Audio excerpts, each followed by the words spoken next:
I don't understand how songwriters come up with a riff, like one of your iconic riffs. You come up with a riff. How do you know what to sing over? And does it all start with the riff?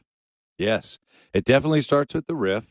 For me as a vocalist, I try to insert where the guitar isn't at times. We'll do, like Sandman, for instance. Then the verse is,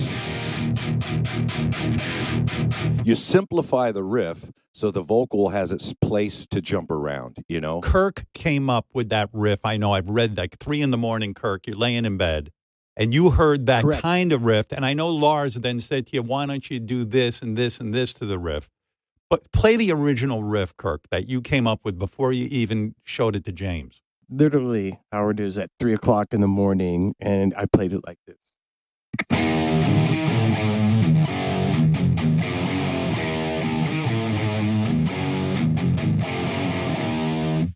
And Lars says that was to you, that was original. And then he came up to me and said, repeat the first part 3 times and then play the chords afterwards, or 4 times, whatever it is. So I said, okay.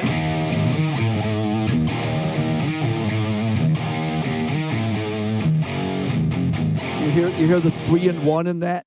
So yes. We call the back. The back one is the tail. The front one is, whatever. Yeah. 3 repeats and then a tail. And then you have a workable riff. Lars doesn't know how to play guitar, and he will arrange stuff, and he'll just say, hey, can't you do that thing in another key? Something that I wouldn't do, like Sandman, for instance. Then change the key. It's like, I wouldn't do that. I can't pick that. And then it'll be a challenge. It's like, okay, I can do that. So there's a lot of pushing of each other, same with like drum stuff too. Exactly, yeah. Like, James, hey, can't you do this thing there? And it's like, I would never have thought of that. And yes, I can try that. Give me a day and I'll come back and it'll be worked out. But the main thing, thankfully, with this bunch of guys is that when we go into a songwriting situation, we leave our egos outside, and it's not it's my guitar, don't tell me what to play, I'm the drummer, just stay away. It's like, James, well, how about this part, how about that, why don't you try it on the toms? Of course.